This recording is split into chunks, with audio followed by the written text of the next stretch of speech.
안녕하세요. 오늘 이 모의 공청회는 모범적인 기장 지역 주민 대표분들하고 그다음에 원자력의 사명감을 가지신 전문가분들하고 원자력에 대한 주요 이슈, 요즘 또 핫한 거 4가지 정도를 가지고 바람직한 소통의 장을 마련하기 위해서 이 자리 모의 공청회를 준비했습니다. 그래서 오늘의 주제는 원자력 주요 현안에 대한 기장 주민과의 모의 공청회입니다.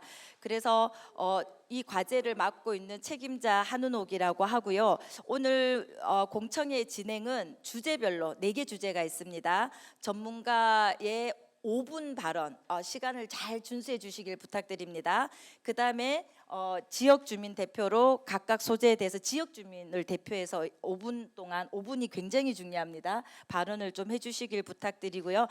박수는 제가 오늘 참석하신 분들 소개하면 맨 마지막에 좀 쳐주시길 부탁드리겠습니다. 첫 번째 이슈로 사용 후 해결료 저장 시설에 대해서 지금 우리 이제 고리 지역에서도 중요한 이슈인데요. 여성가총의 박세문 명예회장님께서 전문가로서 참여해 주셨고요. 맨 바깥쪽에 계시고 그다음에 윤정미 기장원전 특위위원장님께서 지역 주민의 대표로 발언을 해 주실 거고요. 그다음에 원자력 계속운전 우리 이제 기장이 첫 번째로 그 공청회를 했었습니다. 뜨거웠죠. 그게 대해서는 박상덕 원자력 정책센터 수석위원님께서 발언을 해주실 거고요. 이태구 원자력 국민연대 기장 지회장님께서 지역 주민 대표로 발언해 주시겠습니다. 그다음에 요즘 너무 또 핫한 이슈가 있는 게 후쿠시마 처리수에 대한 부분입니다. 그래서 후쿠시마 처리수는 여성 원자력 전문인 협회에서 이숙경 회장님께서 발언해 주시고 또 김인숙 기장 차문화 회장님께서 지역 주민을 대표해서 발언을 해주시겠습니다. 그다음에 원전 주민의 여러분들이 제일 염려하시는 게 방사선이 인체에 어떤 영향이 있지 않을까 원전 인근 지역 주민들에게 있어서 그 부분에 대해서는 과거에 여기 동남권 원자력의학원에서 여러분들이 검진을 도와주셨던 분이시고 세면 기독병원 해그약과에 계시는 양성호 주임과장님께서 발언해 주실 거고 윤정미 대표님께서 원자력에 대해서 하실 말씀이 많으셔서 한 번 더 여기에 대해서 지역 주민 대표로 발언을 해 주시겠습니다. 이 전문가의 발언은 지금 나눠드린 유인물에 그 내용이 들어 있습니다. 그래서 발언하실 때 참고하시면 될 것 같고요. 그다음에 여기 패널 분들 5분 발표 잘 지키시고 여러분들이 들으시고 싶은 내용을 잘 발언해 주시길 바라는 마음에 박수 한번 치고 시작하도록 하겠습니다. 박수 부탁드립니다. 네, 감사합니다. 그래서 첫 번째 이슈가 사용 후 해결료 저장 시설입니다. 20년 이상 방사선 폐기물 저장 처분에 대해서 일해 오시고 지진의 안전성, 우리나라 지질에 대한 전공을 하신 분이신 박세문 박사님이시면서 여성과총의 회장님께서 5분 발언을 좀 부탁드리겠습니다. 부탁드립니다. 네, 안녕하세요. 방금 소개받은 박세문이라고 합니다. 저는 이제 간단히 사용 후 해결료 저장 시설에 대해서 말씀을 드리겠는데요. 사용 후 해결료는 용어에서 보시듯이 해결료를 사용한 이후의 상태를 표현한 단어입니다. 즉 불을 떼고 더 이상 물을 끓일 수 없지만 아직은 여전히 뜨거운 연탄 상태라고 생각하시면 이해가 쉬우실 것 같아요. 천연 우라늄 중에 약 0.7%는 핵분열을 하는 우라늄, 즉 화학기호가 우라늄 235가 있는데요. 이를 0.7%를 3 내지 5% 정도 농축한 이후에 핵분열의 효율을 높게 하여서 그 에너지를 이용하게 되는 것입니다. 이때 해결료는 초기 구성 성분과는 다르게 핵분열하는 과정에서 여러 가지 부산 물질들을 생성하게 되는데요. 초기 성분인 우라늄 238 핵분열을 하지 않는 또 핵분열을 하는 235를 포함해서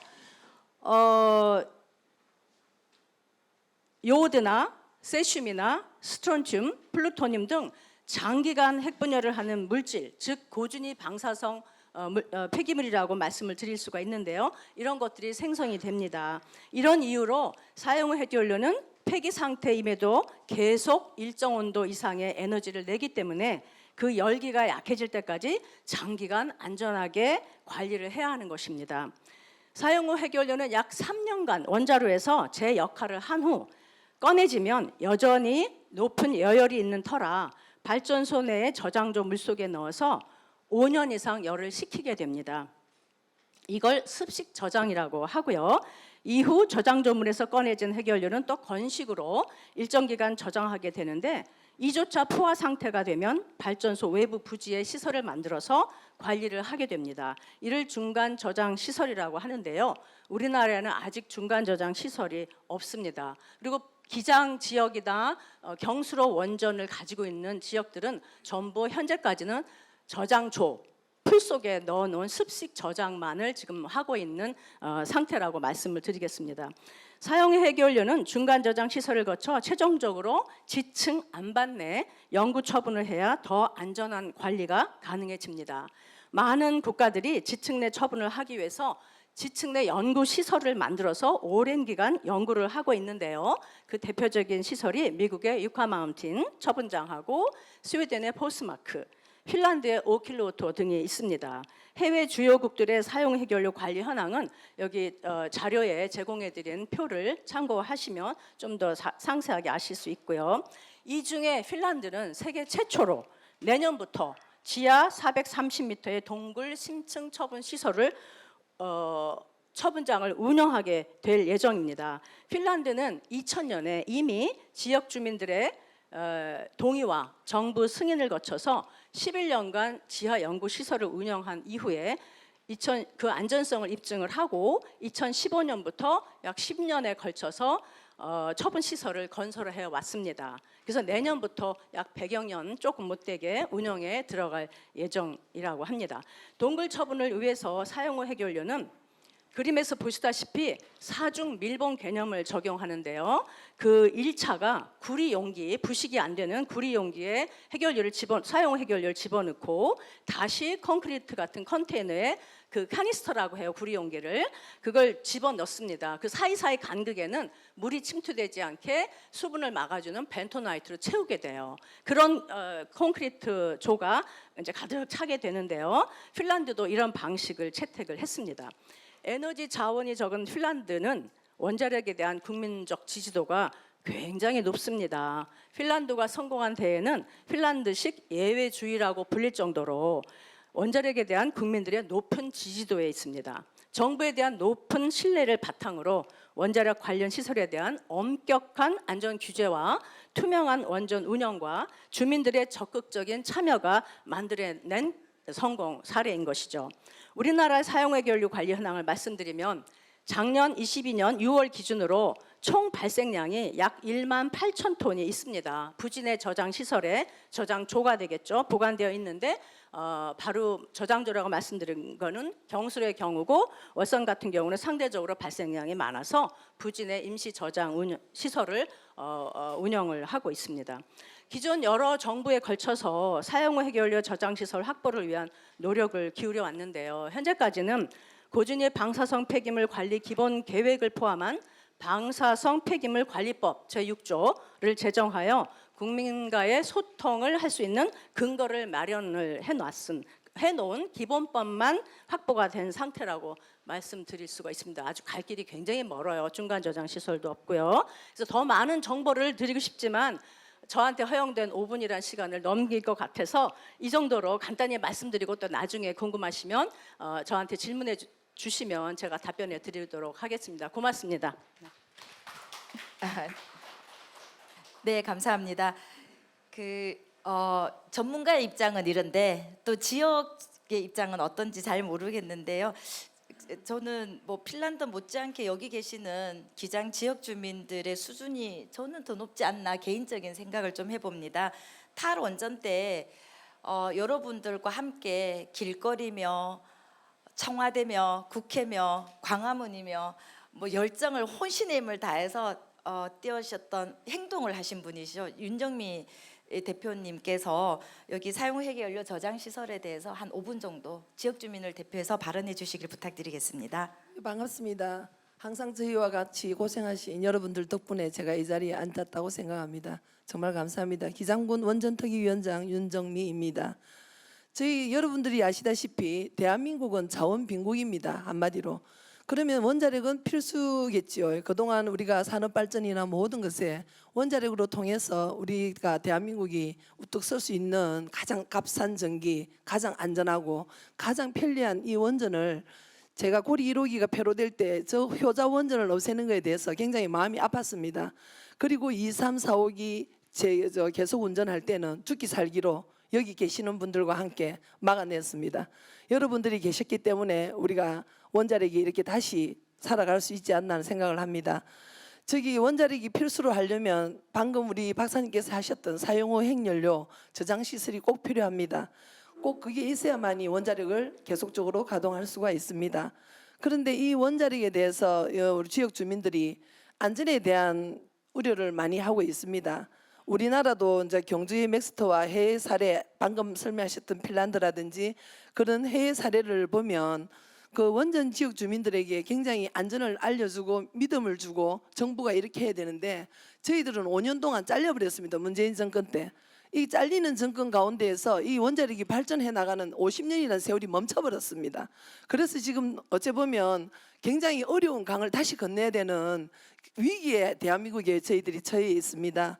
그래서 여러분들께서 도와주셔서 계속 운전은 진행이 될 것이고 계속 운전을 하다 보면 하려면 꼭 필수가 우리가 지금 사용 후 핵연료 저장 시설인데 적어도 우리 기장군의 뭐 중간 저장 시설 정도는 우리가 뭐 해외 핀란드나 경주 맥스터나 이를 보면 아주 안전합니다. 대한민국은 세계 최고의 원전 기술이 60년 동안 지켜오면서 최고 값싸고 안전하고 정말 여러분들 아시다시피 그런 안전한 것이기 때문에 주민들께서 조금만 더 소통해 주셔가지고 이 맥스터 우리가 중간 저장 시설을 해야만이 원전을 돌릴 수 있으니까 꼭 같이 가야 된다는 걸 아시고 혹여라도 이런 일들이 생겼을 때 좀 많이 도와주시고 또 특히 이제 우리 전문가들께서는 우리 제가 부탁하고 싶은 게 이제 방송이 나가니까 솔직히 말해서 전문가들 굉장히 높은 데 계시고 과학자들이 몸을 많이 사렸습니다. 지난 5년.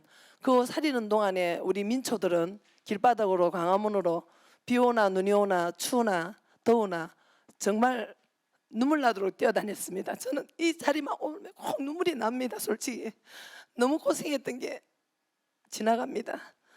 특히 우리 그 기장에 장안에 계시는 주민들 경우에는 피해의식이 있습니다.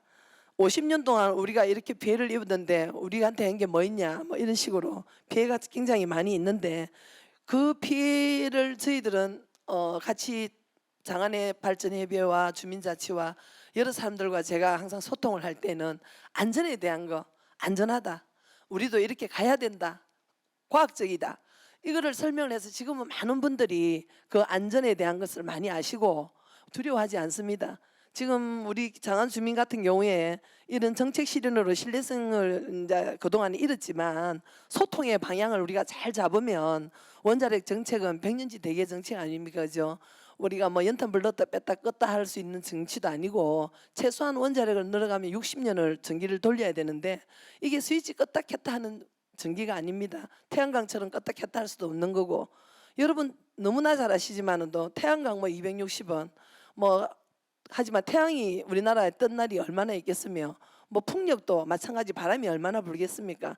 그러나 이 원전은 60년 40년 하면 계속적으로 돌릴 수 있는 정말 원가 60원도 안 되는 최고 값싼 에너지이고 지금까지 우리가 기상에 살았지만 원자력에 대한 안전 뭐 위험하다는 생각 아마 여기 같이 계시는 분들은 그동안 많은 공부를 하셨기 때문에 뭐 위험하다는 생각까지는 하지 않으실 겁니다. 단지 우리 주민들에게 어떤 혜택을 줄 것이냐라는 데 더 초점을 가지고 계시는 것 같더라고요. 장안에 계시는 분들도 마찬가지고 어쨌든 새로운 이슈가 등장할 때마다 우리가 해결을 했지만 제일 안타까운 것은 하여튼 우리 이 전문가분들이나 이 정부나 이 한수원이나 이런 관계자분들께서 더 많이 나서서 방송, 언론 통해서 홍보 많이 해주시고 5년 전, 6년 전에는 TV 방송에도 한수원 말고 깨끗한 안전한 전기 하면서 홍보 많이 했거든요.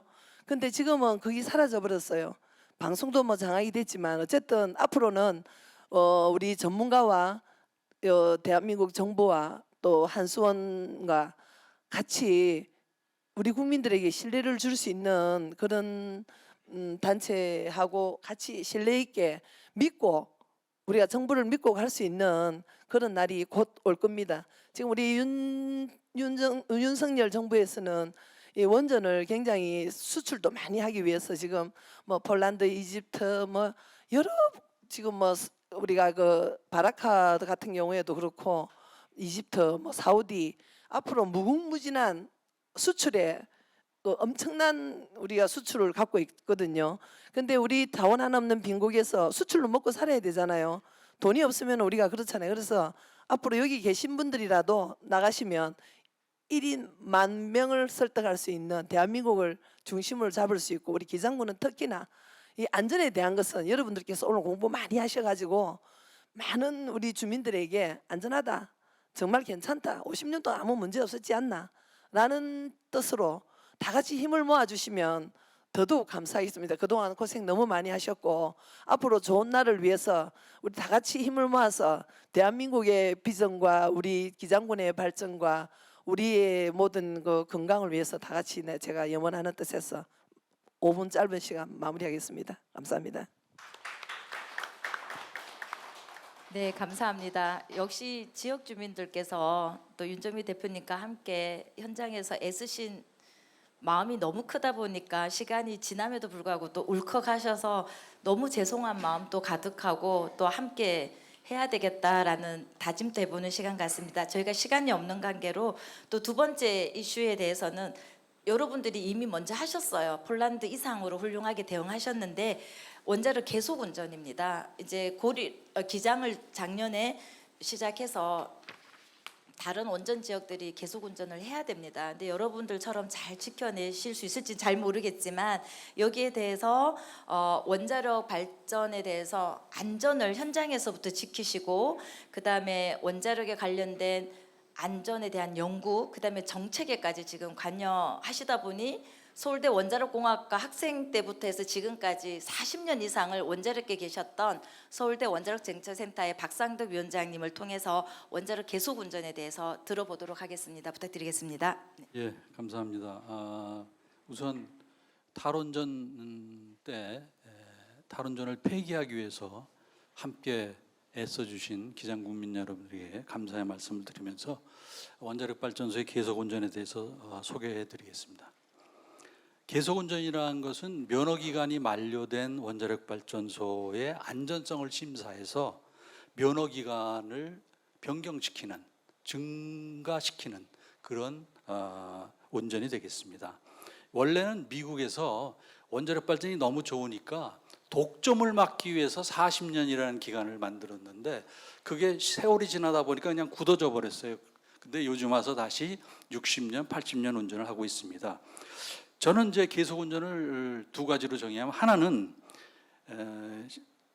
반값 이하로 신규 원전의 반값 이하로 원전을 하나 건설하는 효과다. 싸게 건설한다는 얘기죠. 또 하나는 반값 이하로 신규 원전의 안전성을 확보할 수 있다. 이렇게 두 가지 큰 효과가 있다라고 저는 주장을 합니다. 우선 계속 운전의 필요성에 대해서 말씀드리면 탄소 중립, 우리 기후변화 요새 계속 어려움 겪고 있는데 탄소 중립의 가장 효과적인 수단은 원자력입니다. 태양광보다도 단위 발전량당 발생하는 이산화탄소가 4분의 1입니다. 태양광보다 훨씬 효과적이죠. 두 번째는 에너지 안보에 원자력이 굉장히 중요한 기여를 하고 있습니다. 만약에 에너지 수입이 중단되면 어떤 일이 있을까요? 석유, 석탄, 가스는 영향을 받지만 원자력은 2년 이상 발전할 수 있는 우라늄을 이미 보유하고 있습니다. 아무 문제가 없습니다. 특히 100만 킬로와트급, 그러니까 1000메가와트급 원자력 발전소를 운전하는데 연간 필요한 양은 원자력 같으면 20톤만 있으면 운전할 수 있습니다. 그런데 다른 발전소들은 여기 표에 나와 있지만 110만 톤, 150만 톤, 220만 톤, 20톤과 만 톤 단위의 차이가 나는 그런 우수성을 원자력은 보이고 있습니다. 다음에는 에너지 비용 절감 측면에서 말씀드리면 원전 10기를 계속 운전하면 이거를 LNG 발전하고 비교했을 때 48조 원 이상 절감합니다. 어마어마한 돈이죠. 이렇게 좋은 효과들이 탄소 중립 효과, 에너지 안보 효과, 경제적 효과를 가지고 있는 게 계속 운전입니다. 마지막으로 가장 관심을 가지고 계시는 것이 안전성일 텐데 세 가지를 말씀드리겠습니다. 하나는 계속 운전은 입증된 기술입니다. 여러분 우리와 함께 같이 투쟁을 하셔서 아실 텐데 이미 전 세계 가동 운전 439기 중에서 229기가 계속 운전 승인을 받아서 운전하고 있고요. 미국은 93기 중에서 85기가 계속 운전 승인을 받았습니다. 우리도 고리 1호기, 월성 1호기 계속 운전 승인을 받았는데 지금은 멈춰져 있고 이제 고리 2호기, 그다음에 고리 3, 4호기가 계속 운전을 추진하고 있는 중입니다. 두 번째로 제가 강조하고 싶은 것은 우리나라 안전성 심사 기준은 해외 원전보다 강화된 기준을 가지고 있습니다. 예를 들면 영국, 프랑스, 캐나다 등은 주기적 안전성 평가만으로 계속 운전을 하는데 우리는 거기다가 주요기기 수명 평가와 방사선 환경 영향 평가, 이건 미국과 러시아가 하는 겁니다. 이 두 가지를 다 검토를 해서 인허가를, 면허 기간을 승인해 주기 때문에 전 세계 어느 나라보다도 가장 확실한 안전성을 확보하고 있다, 이렇게 말씀드리겠습니다. 또 하나 제가 강조하고 싶은 것은 최신 기술 기준에 부합하는, 보통 발전소는 40년 전에 지었지만 이제 새로 인허가를 받으려면 최신 기술 기준에 부합하는 설비 개선을 해야 됩니다. 그러니까 안전성이 과거보다 엄청나게 증가하는 상태가 되는 겁니다. 다시 말하면 새로운 원전이 되는 겁니다. 그래서 반값으로 새로운 원전을 건설하는 것이 계속 운전이다, 이렇게 강조하면서 다시 한번 감사의 말씀드리고 제 말을 마치도록 하겠습니다. 감사합니다. 네, 감사합니다. 그 전문가로서 원자력 계속 운전에 대해서 말씀하셨는데요. 사실은 현장에 계시는 분들, 지역 주민의 의견이 가장 중요하거든요. 전문가들은 이제 분석을 해서 발표만 하는 것뿐인 거지. 그래서 그게 대해서 우리 이태구 원자력 국민연대 지회장님께서 지역 주민을 대표해서 어떻게 생각하시는지 한번 경청해 보도록 하겠습니다. 네, 반갑습니다. 네. 그 지역 주민의 의견과 바람직한 요구사항은 무엇보다도 저는 지역 주민들에게 믿음, 신뢰를 주어야 됩니다. 거기에 대해서는 먼저 말과 행동을 주민들에게 인식시켜 주어야 된다고 생각합니다. 특히 원자력의 대외 협력팀 지구는 지역 주민들과 활발하게 관계 소통을 잘 이루어져야 하고, 또한 주민 대표들 그밖에 많은 주민들과 접촉을 하여 인적 사항을 잘 알기 때문에 인사 이동을 자주 하면 절대 안 됩니다. 또 그리고 그러한 분은 인격체와 덕목이 두루 갖춘 부신이 와야 된다고 저는 그렇게 생각합니다. 저는 또 원자력 발전에 관련 한 10년 동안 저는 여기 일을 해왔습니다. 첫째는 부산시 상수도본부가 주관하는 해수담수 수돗물 위원회에서 공동위원장으로 그 당시 환경단체와 고리 원자력 발전소 오폐수 문제로 수차례 공청회, 토론회, 패널도 참여하고 모든 활동을 했습니다.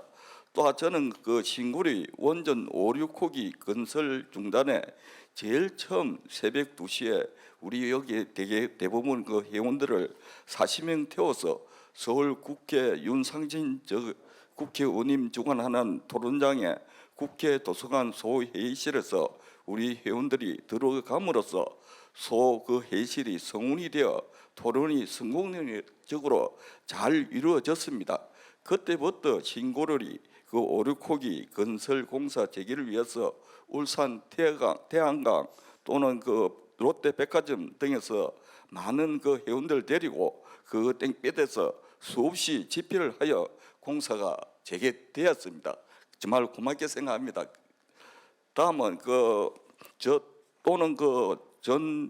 정관 5년 제가 전 정권 5년 재임 기간 탈원전 반대로 위해서 기장뿐 아니라 울주군, 울진, 그 경주 많은 집회와 기장군 한국 원자력 국민연대 기장군 지회장으로서 2호기 계속 운전 3, 4호기 방사능 영향 환경 평가 그 여러 가지 그 여건으로 지역 주민들과 토론해서 지역 주민들의 목소리를 많이 들어왔습니다. 또한 그 탈원전 단체들의 우리 원자력 발전소를 지키려는 애국 단체와 시 집회 등으로 수없이 원자력 발전소 계속 가동을 위해 환경 영향 평가 등 가는 곳마다 나와 그 윤정미 회장님과 그리고 회원들과 늘 함께 다니면서 지역 주민들의 발언을 경청해 왔습니다. 그래서 누구보다도 지역 주민들의 요구 사항과 환경단체 그 좌파들입니다. 더 발언을 잘합니다. 지역 주민들의 믿음을 주기 위해서는 제일 먼저 원자력 발전소가 그 방사능 수치에 대해서 발전소 지역 주변의 방사선 오염 농도가 농도와 그 오폐수 그 정상치에 있다는 확신을 보여줘야 합니다. 예로 그 방사성 수치 측정기를 지역 주민들이 많이 보이는 곳에 그거를 설치를 해야 합니다. 또한 그 고리 원자력 발전소 지원 가족들이 발전소 반경 1km 이내에 아파트 밀집지에 그 단지에 거주하고 있다는 사실을 보여줘야 됩니다. 그것도 말만 하지 말고 그 대형 그 사진을 촬영해서 이래 보여줘야 됩니다. 이 근처에 그 원자력 지원이 살고 있다고 확신을 빚어줘야 됩니다. 특히 그 좌파 교수들이 환경단체가 제일 많이 주장하는 사항은 원자로의 안전 문제다. 미사일 공격하면 방사능 오염이 되어 지역 주민들의 피해가 교통이 어떻게 될 거냐 이 질문이 상당히 많았어요. 그리고 그 당시 공청회 때 그 담당 그 패널들이 이게 명확하게 답변을 하지 못하고 상당히 애로가 있었습니다. 특히 직원들이 국가 그 공기업 업체로서 사명감과 책임감을 가지고 패널로 참석해야지. 그 신문에 보면 여기 신문이 나가 있어요. 이 신문에 보면은 그 패널들이 그 발췌나 패널 그 PT가 정말 실망스럽다고 그렇게 신문에 끝나고 나서 신문에 나왔어요. 저는 이 질문에 대해서 원자력 발전소가 안전 시설이 그 둥근 그 원자로가 5종으로 그 방어 시설이 되어 있어요. 이 시설은 지진, 해일, 폭풍, 미사일 폭격, 비행기의 충돌에도 견딜 수 있는 그 시설 구조로 되어 있습니다. 이 답변을 명확하게 해줘야 그 참석자들이 그거를 이해를 할 거 아닙니까? 네, 이사입니다. 네. 이 공청회라는 건 사실 주어진 시간 내에 하다 보니까 너무 죄송하고 이태구 제자님께서 하실 말씀이 많으시니까 예, 저희가 식사 시간을 또 이용을 하도록 하겠습니다. 죄송하고 또 감사합니다. 예, 그다음에 이제 세 번째 이슈가 요즘 난리죠. 후쿠시마 처리수. 그 부분에 대해서는 원자력 주변 해양 환경 생태계 전문가이면서 여성 원자력 전문가이신 이숙경 박사님을 통해서 후쿠시마 처리수에 대해서 한 5분 정도 얘기를 들어보도록 하겠습니다. 예, 안녕하십니까? 한국 여성원자력 전문인협회 이숙경입니다. 여러분 아시다시피 8월 24일부터 후쿠시마 원전 처리수 방류되고 있는 거 아시죠? 기분이 어떠세요? 아무렇지도 않잖아요. 예. 언론에서 뭐 오염수, 뭐 핵 오염수라는 용어까지 쓰고 있는데 정말 안타까워요. 과학적으로 올바른 용어는 무엇이죠? 처리수입니다. 예. 오염수를 처리하는 알프스, 이거 쉽게 말하면 고급 고정밀 정수기라고 생각하시면 돼요. 거기서 세슘이나 여러 가지 방사능 물질은 다 걸러내는데 삼중수소는 물에 포함되어 있습니다. 그래서 물에서 물을 걸러낼 수가 없는 거예요. 그래서 우리가 삼중수소를 가지고 계속 얘기를 하고 있는 겁니다. 일본의 삼중수소 해양 방류 기준값이 과학적으로 1리터에 6만 100kcal이라고 되어 있습니다. 숫자는 크지만 실제로 방사능이 많은 건 절대로 아닙니다. 그런데 여기다가 기준에 적합한 처리수를 또 이렇게 바닷물로 희석을 해서 그것도 40분의 1로 희석을 해서 1,500 베키렐/리터로 방류하는 겁니다. 굉장히 작은 값입니다. 숫자가 뭐 1,500, 6만 이러니까 많아 보여도 전혀 과학적으로는 큰 숫자가 아닙니다. 지금 배출하는 농도는 12년 전에 후쿠시마 원전 사고 당시에 배출된 방사능의 1000분의 1 수준밖에 안 된다고 합니다. 이걸 우리가 겁내야 되겠습니까? 후쿠시마 처리수 방류로 해양이 오염되고 해양 생태계가 돌이킬 수 없는 영향을 받아서 수산물을 먹을 수 없을 것이라는 그런 걱정이 돌고 있습니다. 전혀 걱정하지 않으셔도 됩니다. 제가 여기 와서 보니까 우리 기장 주민들께서는 걱정하는 표정이 아니세요. 맞죠? 예. 제가 지금부터 그 이유를 말씀드리고자 합니다. 첫 번째, 방사선 동위원소는 인류에게 새로운 게 전혀 아닙니다. 지구가 생성될 때부터 우리 자연계에 늘 함께 있었던 겁니다. 인공적으로는 사실 1950, 60년대에 그 강대국들이 핵폭탄 실험 많이 했잖아요.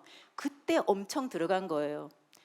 저희가 인구가 많은 60년대생 이런 분들은 다 이제 일종의 피폭을 당하면서 살았지만 저도 이제 뭐 나이가 많이 들었지만 전혀 아무 문제 없거든요.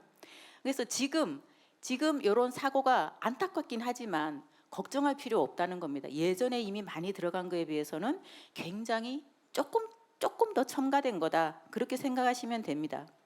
그리고 후쿠시마 원전 사고로 인해서 방출된 방사능 농도도 2011년, 그러니까 12년 전 사고 초기에 나온 게 대부분입니다. 지금은 굉장히 작은 양입니다.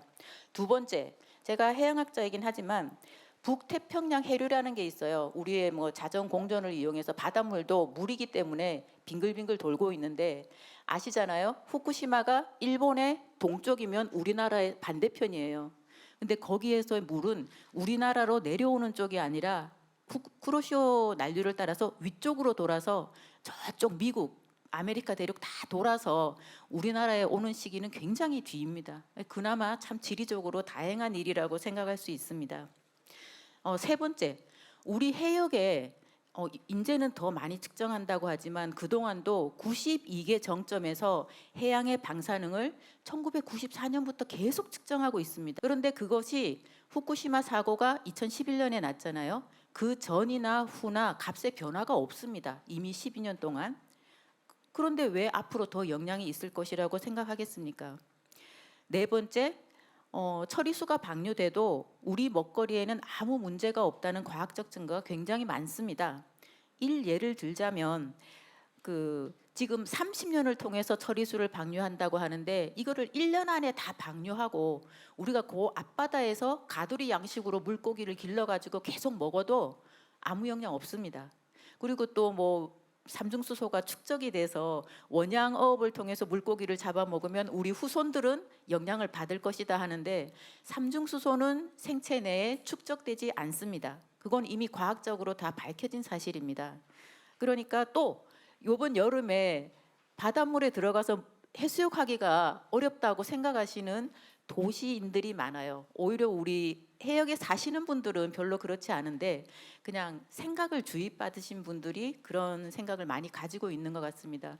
우리 바닷가 먹거리 아무 영향 없습니다. 오히려 우리가 일상적으로 먹고 있는 음식에 우리 지구 전체가 다 방사능이 있다고 그랬잖아요. 그래서 우리 먹거리에도 자연적으로 방사능이 들어 있습니다.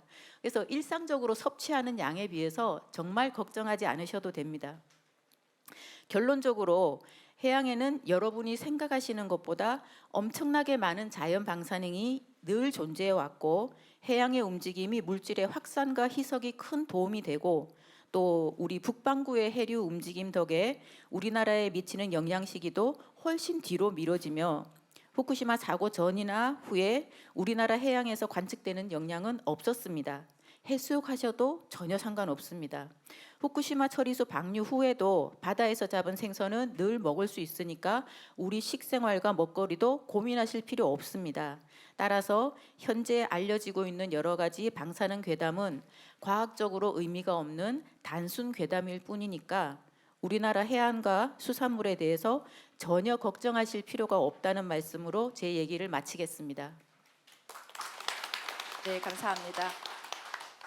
해양 생태계 전문가 입장에서는 뭐 수산물 드셔도 된다, 안심하시라 하시지만 또 지역에서의 느낌은 또 인식은 다를 수 있는데요. 그 물이라고 하면 또 물 속에 따뜻함과 정성을 들인 게 차잖아요. 그 기장의 차문화 입장에서 또 물을 아주 잘 아시는 우리 김인숙 회장님을 통해서 지역에서는 어떻게 생각하시는지 고견을 들어보도록 하겠습니다. 일어나서 인사드리겠습니다. 차문화의 김인숙입니다. 이렇게 이런 거 할 때는 조금 지루함도 있어요. 그래서 저는 지루함을 없애기 위해서 여러분들한테 명확하게 짧고, 저는 전문가가 아니기 때문에 쉬운 말로 여러분들한테 말씀드리도록 하겠습니다.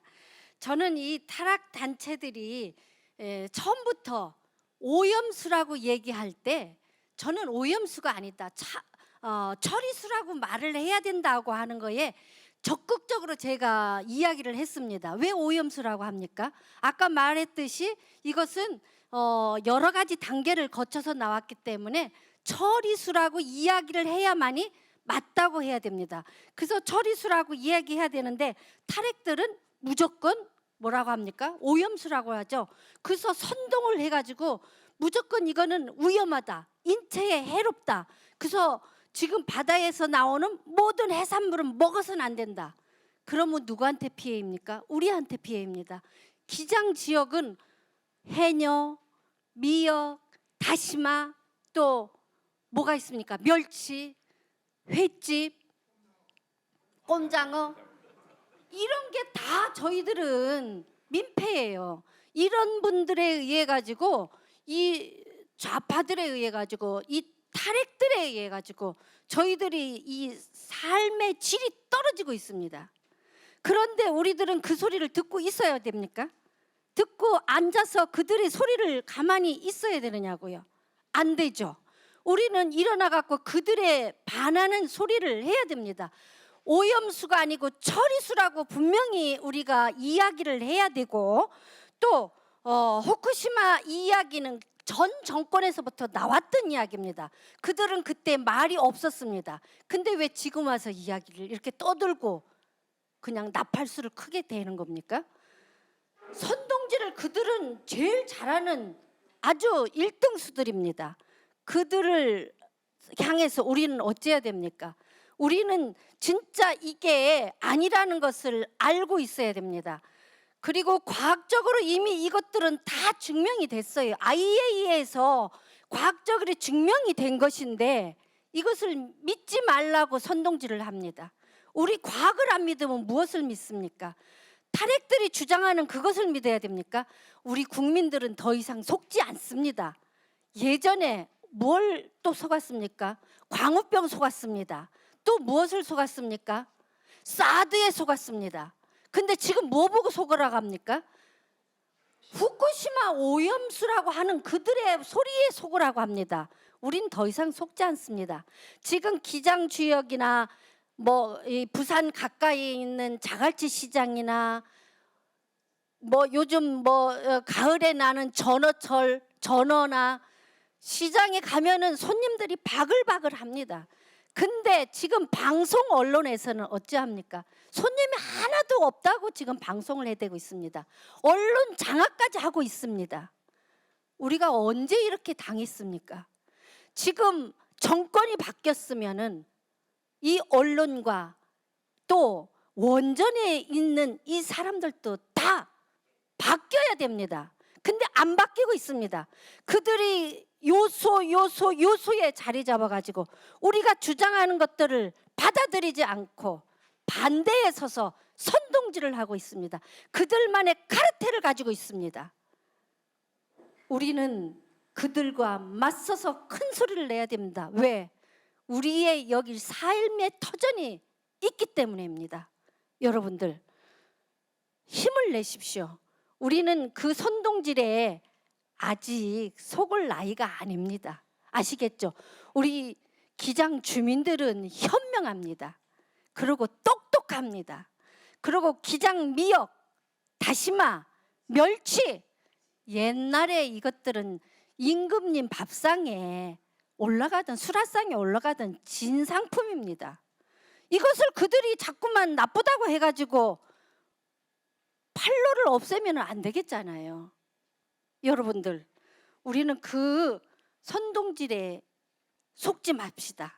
속지 마시고 탈원전에서 우리가 벗어나지 못하면은 정치, 경제, 그 다음에 방송 이런 데서 무너질 수 있으니까 그들과 싸워서 이기고, 저는 또 마지막으로 또 부탁하고 싶은 것은 무엇이냐? 교육. 쉬운 말로 교육해 주십시오. 여기서 어려운 말로 교육하면 우리 못 알아들어요. 그리고 어린 학생부터 이 오염수가 아닌 처리수다, 이것은 굉장히 안전하다는 것을 교육하는 데에 힘을 써주시기 바랍니다. 이것으로서 저는 말씀을 끝내겠습니다. 감사합니다. 예, 감사합니다. 예, 전문가분보다 더 열정적으로 이 과학을 지키려고 토론을 하시는 것 같습니다. 마지막 이슈입니다. 사실은 원자력이든 방사선이든 뭐니 해도 지역 주민의 건강과 안전이 최우선이거든요. 물론 경제성도 중요하고, 그러다 보니까 이제 인체 영양에 대해서도 다뤄봐야 됩니다. 동남권 원자력의학원에서 여러분들의 건강 검진을 도와주셨다가 이제 최근에 정년을 하시고 세명기독병원으로 가셔서 해고약과 주임 과장님으로 계시는 양송호 교수님을 모시고 인체 영양에 대해서 좀 경청하도록 하겠습니다. 부탁드립니다. 반갑습니다. 오늘 좋은 자리인데 사실 5분 동안 짧게 요약해서 그냥 학문적 내용보다는 우리가 겪으면서 방사선이 과연 그렇게 무서운 것인가? 결론은 아니다죠. 왜냐하면 방사선이 발견된 게 1895년 11월 8일입니다. 그날은 굉장히 저로서는 중요한 날이고, 방사선을 전공하는 사람들은 굉장히 기억하는 렌트겐이 X선을 발견한 날입니다. 그래서 그 이후로 거의 128년이 흘렀는데 그 사이에 수많은 생명을 구한 방사선, 그리고 그 다음에 방사능을 발견했습니다. 베케렐이라는 사람과 마당 끼리, 피에르 끼리 이런 분들이 발견했는데, 이 발견이 127년 전입니다. 그 이후로 이제 원자력이 또 연결이 되면서 원자력에 의한 전기 발전으로 우리가 이래 풍요한 이런 삶을 살고 있다고 봅니다. 사실은 무조건 뭐 무섭다 이런 말을 하는데, 지금 앞에서부터 얘기가 되고 있는 게 자연 방사선이라는 게 태초부터 있었습니다. 그래서 우리가 흔히 단위로 2.4 밀리시버트 요설량인데요. 시버트 이런 단위를 오늘 이런 데서 논하는 건 아니고요. 그 신문에서도 많이 나옵니다. 밀리시버트 얼마 이런 것들인데, 사실 후쿠시마에서 나오는 그 오염수에서는 정말 미미한 것들이죠. 그런데 우리가 방사선이나 핵의학과에서 동요수를 다루는 사람들은 실제로 방사선 기사들이 있지 않습니까? 그 주사를 주고 이런 분들이 많이 피폭되고 있습니다. 그래서 이런 분에 대해서는 너무 신경 쓰실 필요 없고, 여러 가지 영향의 분석은 뭐 급성, 만성, 확률적 영향, 뭐 그리고 결정적 영향 이렇게 쭉 나누는 건데, 그런 것들이 우리를 삶을 굉장히 겁을 먹게 만드는 건 분명합니다. 근데 그게 사고로 굉장히 히로시마나 아니면 나가사키 원폭 이런 사고, 그걸 체르노빌 사고, 이런 사고가 났을 때 이런 그 원자력에 대한 그 위해를 과장해서 유전적으로도 이상한 뭐 아이가 나왔다든지 이런 것들이 매스컴에 나오기 때문에 상당히 겁을 먹는데, 저는 짧게 비유를 하자면 자동차 사고나 항공기 사고가 났을 때 우리가 그 대량 인명 손실이 있지 않습니까? 그런데 우리가 자동차나 항공기를 비난하지는 않습니다. 그와 마찬가지 의미에서 우리가 지금 잘 사용하고 있는 원자력 발전소를 비난해서는 안 되고, 방사선과 방사능을 비난해서도 안 됩니다. 그건 인재입니다, 분명히. 그래서 이 우리 인체에 미치는 영향을 제가 주제로 잡았는데, 암의 발생이 뭐 높다거나 이런 말들을 함으로써 방사선과 방사능을 굉장히 두렵게 만들고 있는데요. 실제로 학문적으로 100mS라는 상당히 어느 정도 그 저설량 레벨에서는 암의 발생이 적화됐다는 증거가 없습니다. 그래서 우리가 너무 막연한 두려움을 갖지 말라는 게 오늘 이 공청회에서 제 주제입니다만은, 그 비율을 따지자면 우리 차문화 회장님, 기장 차문화 회장님이 차문화라서 제가 그 마지막으로 차 안정이라는 말씀을 좀 드리고 싶은데 제가 뭐 원고에도 넣지도 않았지만은 그 말을 쓰면 꼭 드려야 되겠습니다. 병원에서 제가 이제 40년 이상 방사선과와 핵의학 동요소를 다루는 과에서 있지 않습니까? 근데 간혹 사고가 납니다. 무슨 사고인가 하면 동요소 주사를 줄 때 주사에서 좀 새는 거 그게 이제 흔하고요.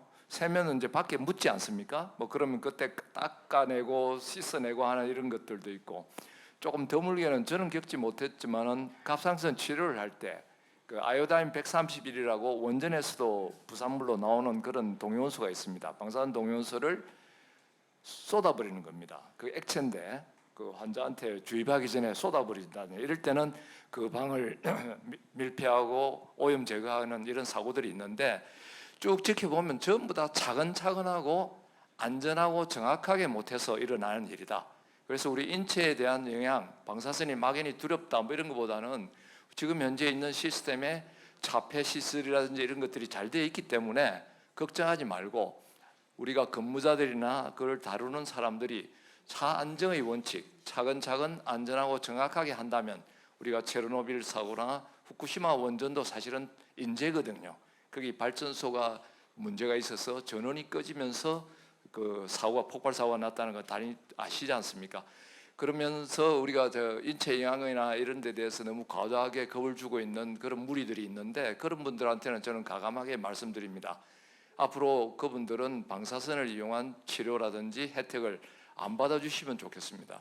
왜냐하면 병원에서 많은 양을 그 근무자들로부터 우리 그 의사들, 종사자들이 받고 있는데 계속 자연 방사선보다 높은 설량을 그 조그만한 위해를 가지고 강조하면서 하면 자신이 아플 때 방사선 그 장비 위에 누우면 안 됩니다.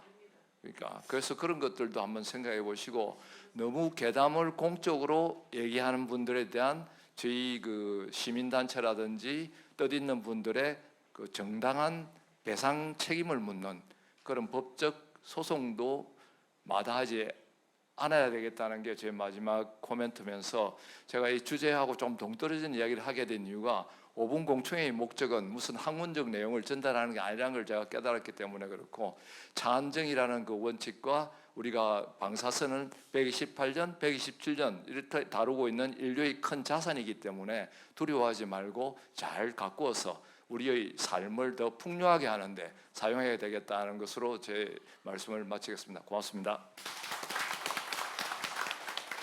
네, 감사합니다.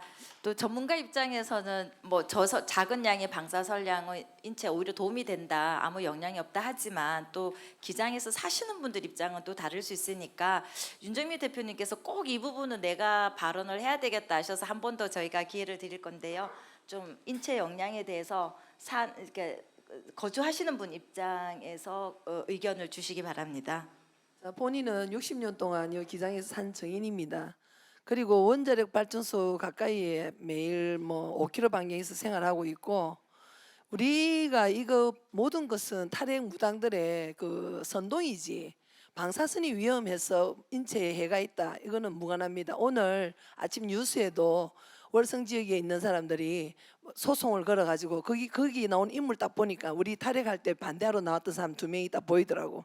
그 사람들이 선동을 해서 이번에 법원에다가 자기네들이 소송을 했어요. 근데 법원에서 원자력 주변 방사선과 그 우리 주민의 암과는 무관하다. 오늘 판결이 또 났어요.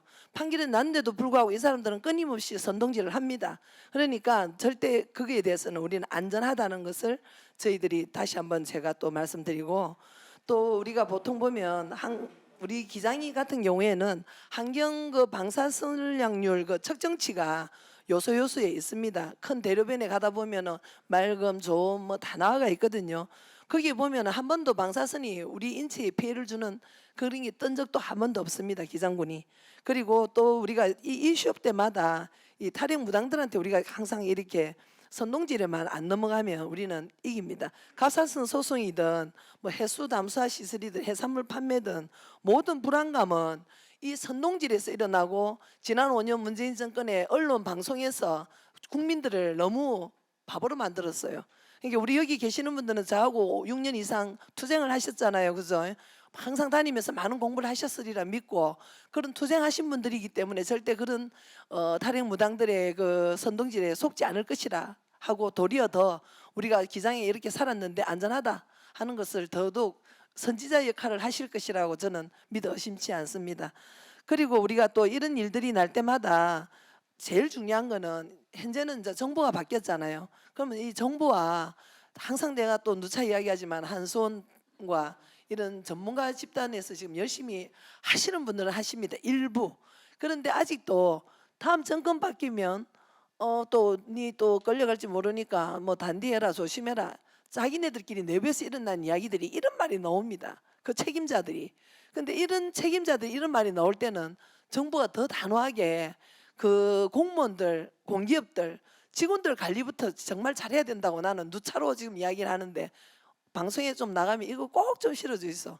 정부, 한수원, 전문가들은 정말 나라만 생각하고 미래 우리 세대들을 위해서 정말 양심적으로 과학에 논해서 정말 열심히 대한민국을 위해서 봉사하는 공무원과 공직자들과 그다음에 공기업들의 직원들이 되어주기를 간절히 바랍니다. 감사합니다. 네, 감사드립니다. 저희가 일단 전문가 5분, 그다음에 지역의 대표가 되시는 분들에게 5분씩 해서 4개 주제, 요즘 이제 핫한 이슈에 대해서 다뤘는데요.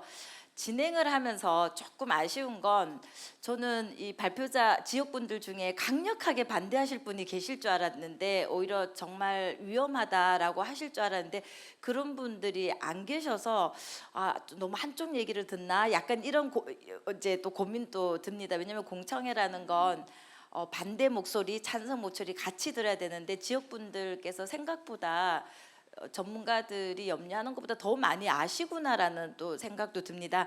그럼에도 불구하고 혹시 이제 지역분들의 의견에 플러스 각 4개 소재에 대해서 혹시 마무리 발언이 필요하시면 순서대로 우리 박세문 회장님 한 1, 2분 안에 좀 마무리 멘트를 해주시면 좋을 것 같습니다. 네, 기장 주민 여러분께 너무 이해를 잘하고 계셔서 제가 딱히 더 말씀드릴 게 없을 것 같긴 한데 일단은 원전 주변 그 주민들이 걱정하시는 분들에 대해서 한 번 더 그 마음을 이해하면서 말씀을 코멘트를 해보겠습니다. 원전 시설은 그 무엇보다도 엄격한 관리를 하고 있고 그냥 엄격하다 말로만 공영부처럼 말씀드리는 게 아니라 국제 규정이라는 게 있어요. 그 규정을 넘어서면 그러니까 미치면 안 되기 때문에 못 미치면 안 되기 때문에 그 규정 하에서 운영되고 있는 그 어떤 시설보다도 안전하게 관리하고 있는 시설이라는 거 여러분이 꼭 기억해 주셨으면 좋겠고요. 그래서 너무 걱정하지 않으셔도 되고요. 또 하나는 원전 주변 주민들 중에는 원전을 관리하고 운영하는 종사자들이 2, 3만 명의 그 가족들과 함께 살고 있다는 사실을 여러분 꼭 기억해 주셨으면 좋겠어요. 그래서 그분들은 직접 반경 1km, 2km가 아니라 그 안에서 일을 하고 살고 있고 늘 관리를 하고 있는 분들이기 때문에 그걸 꼭 잊지 않으셨으면 한다는 걸 제가 강조드리고 싶고요. 일단은 급한 우리 처분장 확보를 위해서 핀란드의 성공 사례를 통해서 그 주민들의 신뢰를 높일 수 있는 우리 윤정미 위원장이 말씀하셨듯이 정부의 노력이 더 있어야 되겠고 적극적인 시민 참여가 얼마나 중요한지 알게 됐잖아요. 그래서 우리도 그 정부는 신뢰를 쌓고 과학자는 적극적인 자세로 올바르고 정확한 정보를 주민들께 또 국민들께 전달하는 역할에 충실하고 국민들은 귀를 열고 긍정적인 소통을 할 수 있는 환경이 되도록 서로 노력이 필요한 시점입니다. 한 15년 전에 UN 미래보고서가 2015년 이때 앞으로는 조용한 다수보다 시끄러운 소수가 의사결정에 영향을 미치는 세상이 될 것이다라고 예측을 했었어요. 보고서를 보면 15년 전에. 근데 요즘에 SNS 발달과 환경단체 등 같은 그 아주 조용한 다수보다 시끄러운 소수가 의사결정에 영향을 미치는 시대에 살고 있는 게 사실인 것 같아요. 그래서 지구는 지금 병들고 있고 자금의 에너지 빈국인 우리나라가 현실적으로 선택할 수 있는 거 원자력뿐이라는 거 여러분 너무나 잘 아시고 계시잖아요. 선택을 넘어서 필수 조건이라는 거. 그래서 에너지 안보를 위해서는 어쩔 수 없는 우리 에너지 그 부존 자원이 없는 그런 나라기 때문에 그래서 에너지 안보와 탄소 중립이라는 중차대한 상황에서는 이를 매우 여러 번 강조해도 부족함이 없을 겁니다.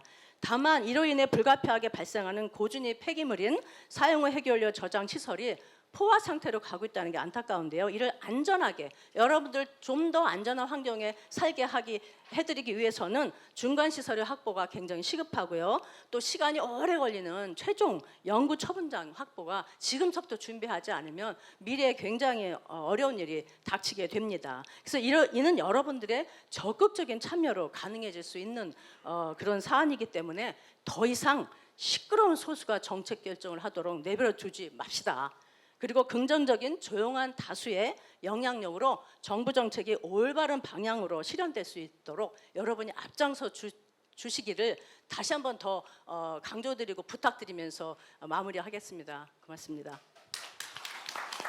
예, 감사합니다. 네, 다음은 계속 운전에 대해서 마무리 멘트 부탁드리겠습니다. 예, 기장에 계시는 분들은 이미 계속 운전을 해보셨고 또 계속 운전을 위한 투쟁까지 해보셨기 때문에 제가 계속 운전 자체에 대해서는 더 드릴 말씀은 없고요. 오늘 패널 중에 교육 문제를 많이 말씀하셨거든요.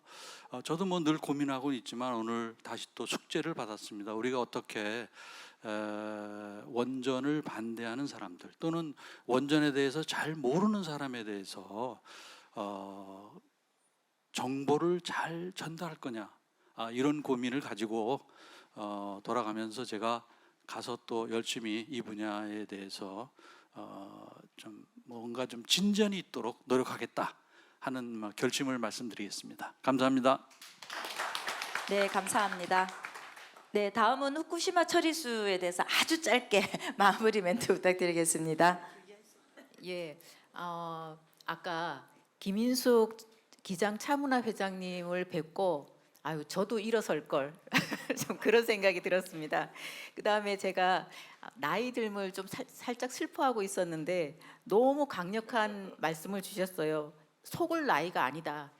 속을 나이가 아니다라는 게 저한테 이렇게 강력한 언어로 다가왔고 또 우리 기장 주민들의 열정이 사실 지난번 그 계속운전 공청회 찬성 쪽에서도 많이 느꼈습니다.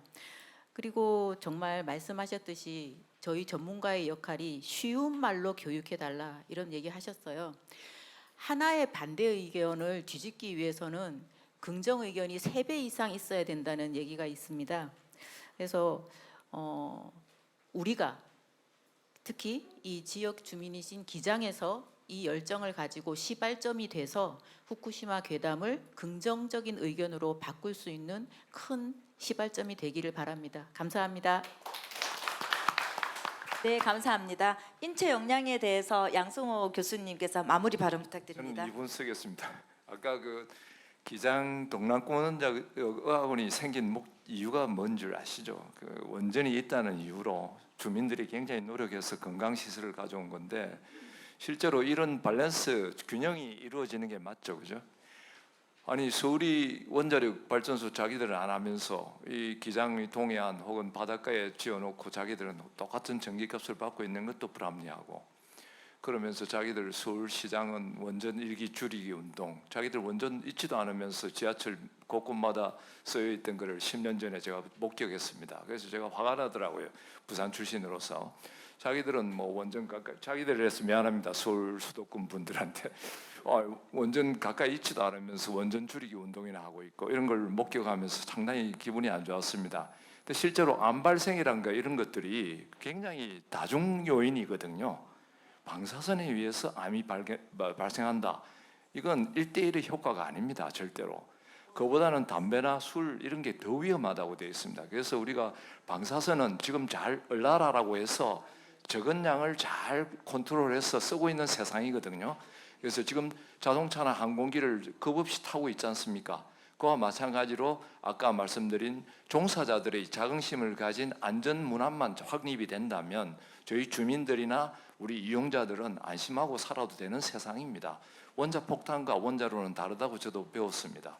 그래서 터지는 그런 물건들이 아니기 때문에 안심하고 지내시고 좀 더 슬기롭게 공부를 해가면서 이용하면 좋을 것 같고, 마지막으로 이 기장 주민들은 적어도 수산물 많이 섭취하면서 장수하셔야 됩니다. 그래서 많은 나중에 그 역학적 데이터가 원전주의의 분들이 수산물 많이 먹고 원전 방사선 조금씩 쬐면서 장수하더라는 결과가 나오기를 바라면서 이상으로 마무리하겠습니다. 고맙습니다. 네, 그 마지막입니다. 저희 그 이태구 지회장님께 시간을 충분히 못 드려서 죄송한 마음에 1분 정도 더 마무리 발언을 드리도록 하겠습니다. 네, 감사합니다. 이때까지 우리가 계속 운전을 위해서 상당히 고생 많이 했습니다. 그런데 2030년 되면은 우리 저장된 건식 저장 포화 상태가 됩니다. 운전을 못 합니다. 그래서 이 건식 저장 시설을 해야 됩니다. 지금 세계 33개국 원전 국가 중에서 24개국이 지금 다 하고 있어요. 그래서 이게 안전하다고요 되가 있습니다. 그리고 우리나라는 지하 안반이 엄청 많은 지역입니다. 그래서 지하 원장님 지하 500m 내려가면 지진이 일어나도 아무 네 맞습니다. 아무 지장이 없습니다. 그러니까 건식 저장 시설이 꼭 완성돼야 됩니다. 감사합니다. 네, 감사합니다. 이 모의 공청회를 제가 준비를 하면서 여러 고민들을 했습니다. 그런데 오히려 반대에 지금 제가 조금 우려를 하는 게, 원자력을 사실은 반대하는 목소리도 나와야 되거든요. 정말 우리 토론자분들께 죄송하지만 단지 우려하는 건 선동, 잘못된 정보가 제일 그걸 국민들을 위해서 바로 잡아야 되고 미래 세대를 위해서 바로 잡아야 되는데, 그걸 우리가 자칫 잘못하면 다른 의견이 나쁘다로 갈 수도 있거든요. 나쁜 게 아니라 다른 의견도 있을 수 있다도 존중을 해야 되고, 또 이게 원자력이나 방사선은 우리나라를 위해서 과학적이어야 되는데 자꾸만 이제 선동이 되다 보니까 이게 정치화가 또 되어 있다 보니까 정치적으로 또 싸움이 되거나 갈등이 되면 안 됩니다. 왜냐하면 다 우리 국민이고 다 우리 이웃이거든요. 그래서 이런 합의의 과정이 중요하고, 그래서 정치적 발언이 저는 약간 준비한 입장에서는 조금 부담이 있습니다. 왜냐하면 다 우리의 목소리니까 이게 화합이 돼야 되는 게 저는 좀 중요하다고 생각하고요. 그다음에 이제 우리 지금 이 자리에 준비된 분들은 원자력 지역 주민이거나 전문가거나 당사자들이에요. 이러면 저희가 제3자 입장을 듣기가 힘들거든요. 그래서 왕성민 기자님 앞으로 좀 나와주시겠습니까? 오늘 이 모의 공청회의 제3자 입장이 되실 겁니다. 대한변호사협회 특별보좌관을 하시고 계시고, 법조신문에서 아주 글을 잘 쓰시고, 이제 대법관들께서도 우리 이 왕성민 기자님의 글을 아주 훌륭하게 잘 쓰셨다 평가를 하시는데요. 기자님을 모시고 오늘의 이 공청회에 대해서 제3자 입장에서 간단한 평을 좀 들어보도록 하겠습니다. 부탁드리겠습니다. 네, 박수 부탁드립니다. 네, 안녕하세요. 왕성민 기자입니다. 10년 넘게 수많은 공청회들을 많이 다녔는데 기장에 온 거는 처음입니다. 굉장히 영광스럽게 생각을 하고요. 공청회는 먼저 듣는 자리입니다. 누가 듣냐면 먼저 지역 주민 여러분께서 듣고 그 다음엔 전문가 여러분이 듣습니다. 사실 전문가하고 지역사회의 만남은 굉장히 쉽지 않습니다. 시각도 다르고 배경 지식도 다르고 처한 환경도 다릅니다. 따라서 전문가는 지역 주민 입장을 충분히 고려해서 눈높이에 맞게 설명해야 되고, 지역 주민 여러분들도 이 전문가들의 발언과 맥락을 정확하게 이해하기 위해서 공부하고 노력해야 됩니다. 떠먹여 주는 것만 바라서는 안 됩니다. 그리고 가장 결정적인 것은, 공청회에서 가장 중요한 점은 절대 외부 세력에 휘둘려서는 안 된다는 말씀을 하나 드립니다. 수많은 공청회를 많이 다녔지만 자기하고는 관계없는 어떤 자 스스로의 유익을 좀 취하기 위해서 개입하는 브로커나 그리고 재산 세력이 있습니다. 이 사람들은 자기의 어떤 이익을 취하기 위해서 공론을 망치려 듭니다. 지역사회의 의견을 탈취하고 여러분들의 생각을 왜곡해서 이것이 민심이고 여론이다, 이런 식으로 좀 몰아가려고 하는 게 있습니다. 그렇기 때문에 아까 여기서도 방송과 뉴스 많이 말씀하셨지만 저도 기자 생활을 10년 넘게 했지만 방송과 뉴스를 믿지 마세요. 그 사람들은 어차피 짜놓고 그림을 그려놓고 원하는 맥락만 취합니다. 그러면은 누가 손해를 보느냐면 결국에는 지역 주민 여러분입니다. 이 공청회를 개최하는 목적은 바로 어떤 정책이나 사업을 진행할 때 지역 주민 여러분들이 주도해서 여러분들이 주체적으로 이끌어 나갈 수 있는 기회를 주기 위해서 마련하는 겁니다. 직접 전문가들하고 소통하시고요. 의사를 교환하십시오. 중간에 브로커나 무당 같은 사람들한테 의존하지 마시고 항상 먼저 다가가는 노력이 필요합니다. 이렇게 차분하게 소통하면 앞으로 문제가 적을 거라고 생각하고 이어지는 공청회에서도 순리대로 풀어나갈 수 있을 거라고 생각합니다. 마지막으로 전문가 분들께도 한 말씀 드리는데 짧은 시간에 이게 좀 발표를 하시느라 정보 전달에 좀 치우친 측면이 있는데 거대 담론보다는 지역사회 맞춤형 미시적인 소재를 조금 더 개발했으면 좋겠고, 그리고 두 번째는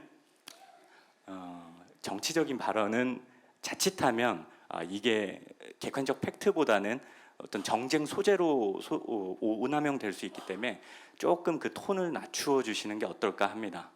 이상으로 제 총평을 좀 간단하게 말씀드렸습니다. 감사합니다. 네, 감사합니다.